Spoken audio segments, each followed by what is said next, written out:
Hello everyone, in this video tutorial, we will guide you on how to download offline maps on Google Maps. So, let's dive right in.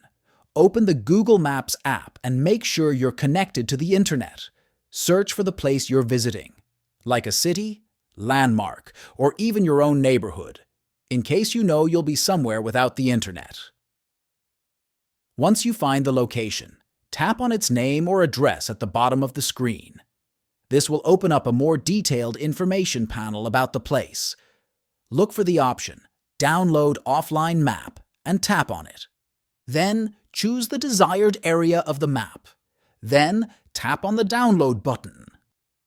Google Maps will then download a comprehensive map of the chosen area, including streets, points of interest, and some surrounding landmarks.